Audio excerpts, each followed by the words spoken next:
Esi sveicināts, mīļais draugs. Ceļa biedrs šeit uz planētas Zeme. Un es ticu, ka katrs mūsu stāsts, kas ir mums izgājis cauri katrai šūnai, caur dvēseli, un mēs zinām, ka šie mirkļi mūsu dzīvē ir. Un es ticu, ka daloties ar viņiem, mēs spējam viens otram palīdzēt. Un, jā, šodien ir jau pagājis kāds laiciņš, kāds 3 nedēļas, kopš es atgriezos no ceļojuma Ēģiptes. Un bija laiks, kad es teicu, ka pēdējā vieta, kur es uz zemes braukšu, tā būs Ēģipte. Jā. Visam ir savs iemesls, kāpēc tā. Jā, es droši vien, ka pastāstīšu mazliet ievadu tam, kas tā kā, tad, kad ir kaut kādi mums notikumi dzīvē briest, tad mūs sāk gatavot lēnām. Lēnām, jā. Un mēnesi pirms šī ceļojuma, jā, es uzliku tādu interesantu indi uz pirkstam. Tā bija mana 3. reize jau. Tā ir tāda interesanta žuka inde. Tā ir alternatīvā medicīna, un es vienkārši mazliet pastāstīšu, kas ir ļoti, ļoti saistīts īstenībā, un tāds arī spēcīga īstenībā pieredze. Jā, Amazonas medicīna man ir tuva, bet viņai ir jābūt gataviem. Jā, manā gadījumā es lieku artrītam.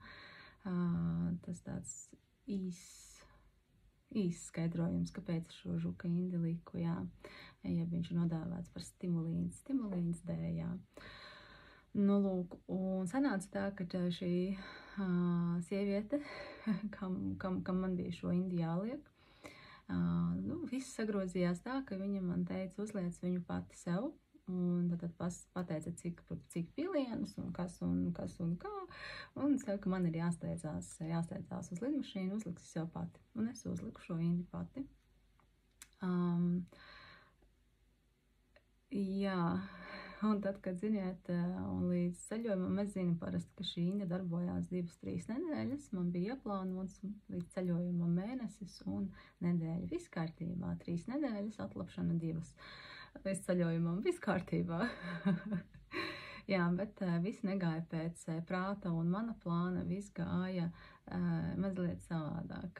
Jā, šī pieredze, es nezināju, ka tas bija koncentrēts, es uzliku viņu 10 reizes vairāk, un jau pirms Ēģiptes es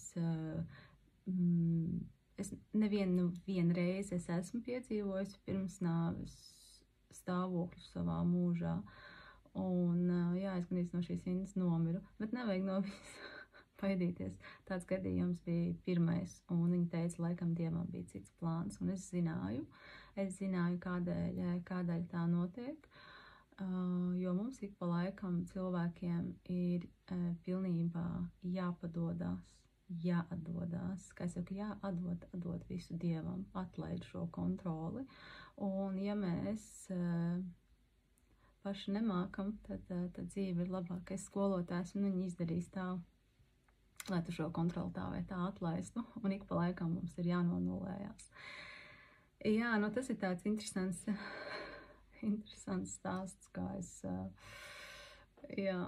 es pirmajā naktī sapratu, ka indi ir par daudz un kaut kas galīgi nav kārtībā. Jā, bet ziniet, kā pirms tā ir tik spēcīga sajūta, jā, jo man ir bijusi gan avārija, es varbūt neiegrimšu šajās pieredzēs, kādas esmu pieredzējusi, lai tuvotos tam Ēģiptes stāstam arī varbūt, bet vienkārši šis tā savalkās kopā. Jā, un cik daudz cilvēkam ir, cik daudz paliek skaidrs tajā mirklī, ka tu saproti, ka šī dzīve var beigties vienkārši tajā, tūlīt, viss tev nav laika. tev nav laika vairs nevienu parunāt, kaut ko izdarīt, tev nav, un tu nebūsi tūlītām. Un tad ir ļoti, ļoti daudz, kas sakārtojās pa plauktiņiem, ietu atgriezties atpakaļ. Jā, ir ļoti, ļoti liela drosme parādās. Nevis drosme, bet tev vienkārši ir skaidrs, ko tu gribi, ko tu negribi. Viss, kā es saku, viss saliekās pa plauktiņiem. Un, jā, kā redzat, es te sēžu un runāju, tādēļ arī es uzskatu, ka ja Dieviņš uzklausa tavas lūkšanas un tu tiec atgriezties atpakaļ, tātad tev ir arī uzdevums šeit. Un es domāju un sajūtu savā sirdī, ka viens no lielākajiem uzdevumiem, liekas, vispār visiem cilvēkiem ir ar atvērtu sirdi iet pret otru cilvēku un dalīties, jā, un stāstīt to savu stāstu, kas var palīdzēt citiem. Nu, lūk, un viss aizgāja, protams, ne uz 2 nedēļām, bet, kā saka, Inda vēl joprojām manī darbojās. Un kas zina, cik šis ceļš būs ilgs, jā, viņa teica, ka pa 12 gadiem viņai šāds gadījums ir tikai viens, bet tas vīrietis pats, viņam nebija ko zaudēt, vienmēr sakot. Viņam jau bija 6 operācijas ceļiem, bet tagad viņš uzlika šo 10-karšīgo Indi, un tagad slēpo, skrien un ņemās un darās, jā. Un viss ir viņu kārtībā. Jā, jā, un laiks gāja, un es sapratu, ka, jā, tas bija tāds jau decembris, bija padošanās laiks, uzticēšanās laiks, jo šī alternatīvā medicīna, vispār no stimulīna dēļ nemirst cilvēki, ja, tas, nevar, ja tu to dari uzraudzībā, tad ne, vienkārši man bija cits stāsts, ja, stimulīns dēļ īstenībā ir brīnišķīgs līdzeklis, un īstenībā es pati Dievam jau viņu lūdzu, jo es pirms vairākiem gadiem teicu, mīļo Dieviņu, vienalga kā, izārstē man pirkstu, izārstē artrītu. Un šeit bija viena no galvenākajām mācībām šajā mēnesī, kad tavas lūkšanas tiek uzklausīts, bet ja tu saki vienalga kā, par katru cenu, jā, tavi sapņi piepildās, esi uzmanīgs, jā, bet noformulē šīs domas, aizlaid viņas kosmosā, tā kā tu vēlies, nepalaid tā, vienalga kā. Un tad tu gadiem ilgi saki, vienalga kā, dari Dieviņu visu, ko tu gribi, ja? Tad arī būs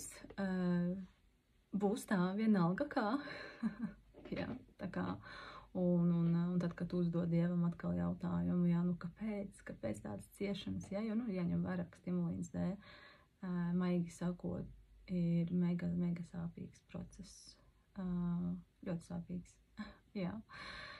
Tā ir rinda, kas aizlaužās līdz pašam kaulam, jā, tu izdedzi ādu, un tad, jā, es neiegrimšu, jā, bet tas ir process, tas nav vienkārši tāds atpūta, jā, tas ir emocionāli un fiziski diezgan sarežģīts, ko tu pats lūdzi, un tā tad vienmēr jau ar Dieva balss ir ar mums, sirds balss, Dieva balss, kosmos, radītājs, to var katrs nodēvēt, kā grib, tam nav nozīmes.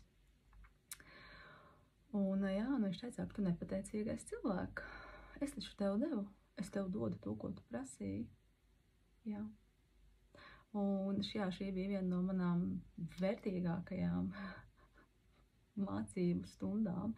Tad, kad tu kaut ko lūdz, tad lūdz skaidrāk, jā, lūk, un vienmēr jau ar gadiem es arī mācos šo ceļu.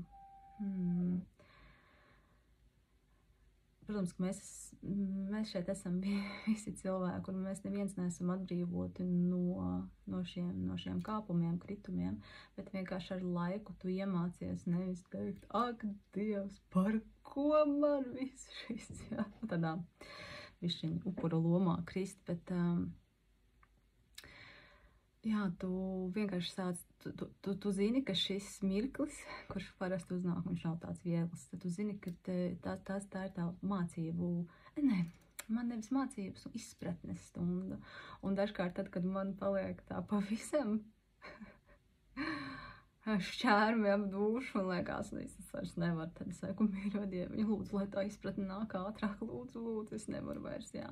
Bet patiesībā neko pātrinātu dzīvē nevar, ja viss tāpat notiks īstajā laikā un vietā. Jā, nu tad, jā, pa vidam vēl meitiņas tā slimā, un vispār, ja decembris bija, un likās labi, bet es uz Eģiptu braukšu, tas ir tā kā mans sapnis.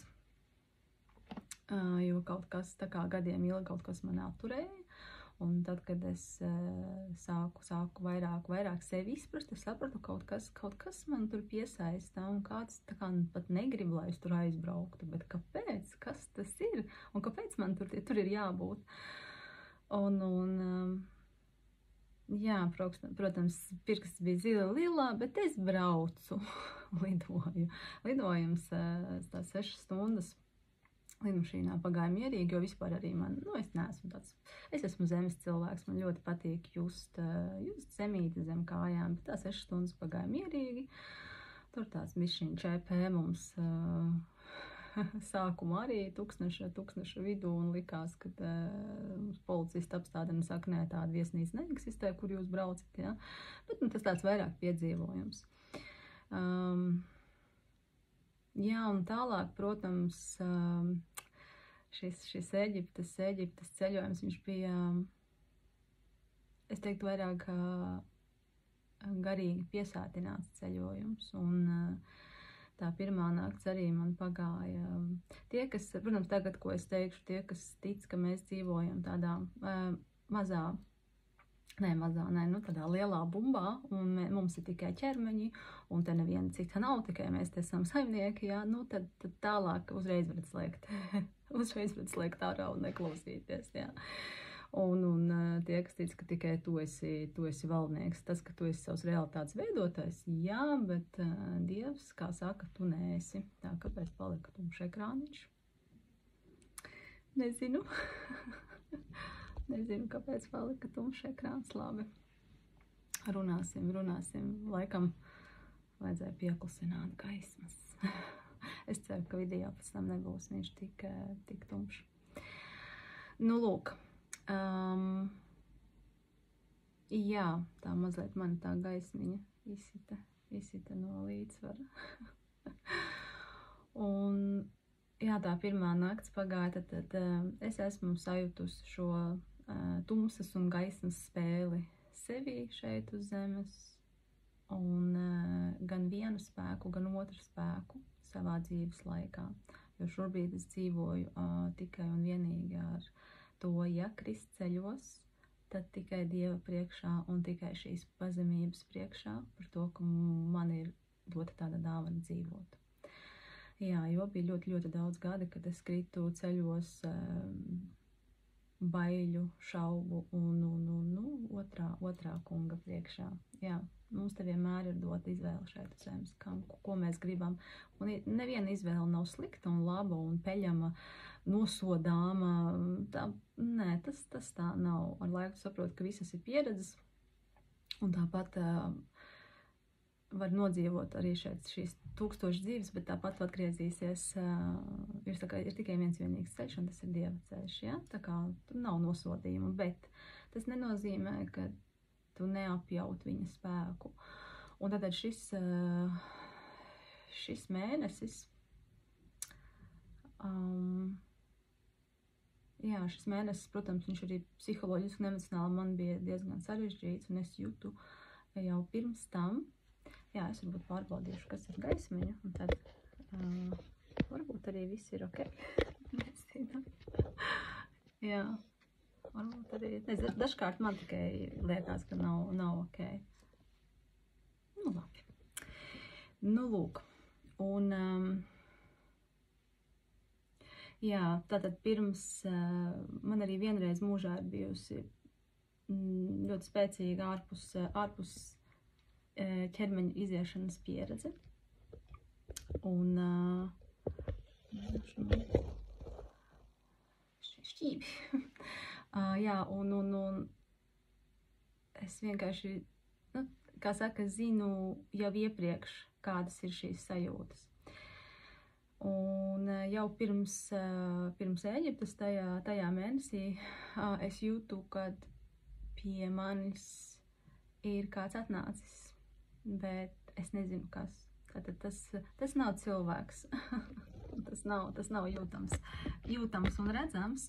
Jūtams, jā, bet neredzams. Vienā meditācijā vienkārši kļuva ļoti interesanta sajūta, jā, un tad kādas 2 nedēļas jau līdz Ēģiptei, līdz šim braucienam bija šī sajūta, ka kāds pie tevis ir atnācis, kāds stāv, un, ziniet, kā tā sajūta nav patīkama, tāda, ka tu ļoti, varbūt, nezinu, priecātos un izbaudītu to stāvokli, un tad es bieži pat mazgāju traukus, un man liekas, ka bērns ar mani runā, un es pēc tam sapratu, bet bērns ir skolā. Jā, tā kā tā. Un Ēģiptē, protams, tajā pirmajā naktī tas bija ļoti biedējoši. Mēs aizgājām, protams, mēs vēl atbraucām, mēs aizgājām gulēt ap 0:30. Un es pamodos burtiski pēc stundas bija nenormāli augsti. Un es ļoti, ļoti jūtu tātad šo tumšās puses klātesamību. Un tūkstošiem balsis smadzenēs. Un tas nav tāds prātā valda pilnīgs hauss, un tu nesaproti vispār, kas tev ir augsti. Un tu vienkārši jūti šīs balsis, tev nekas neizdosies, tu neesi nekas, tu neko nesasniegs, un es domāju, bāc, kas tas ir? Jā, kas tas ir un kāpēc notiek? Kāpēc tā notiek? Un jā, tā pirmā nakts un nākamās vēl 2 dienas arī, es, protams, centos ļoti izbaudīt to laiku, kur es biju. Bet, jā, tā sajūta un tā klātesamība visu laiku bija jūtama. Jā, un es domāju, kas tas ir un kad tas beigsies un kāpēc es nevaru izbaudīt tagad savu sapni, savu ceļojumu, kāpēc man ir, jā, tādas sajūtas. Un tad šī bija kaut kāda 3. laikam nakts, jā, kad es piedzīvoju tādu atkal šī ārpus ķermeņa pieredzi, kas bija bezgalā biedējoša. Jā, tas notika naktī. Un ja pirmajā reizē, tas bija pirms kaut kādiem 10 gadiem, es atļāvu tam turpināties, es zinu, ka kosmosā ir šis brīvās gribas likums. Un toreiz bija cits pavadonis, no kura man nebija bail, un es zināju, ka es viņam varu doties līdzi. Un viņš arī man aizveda uz skaistu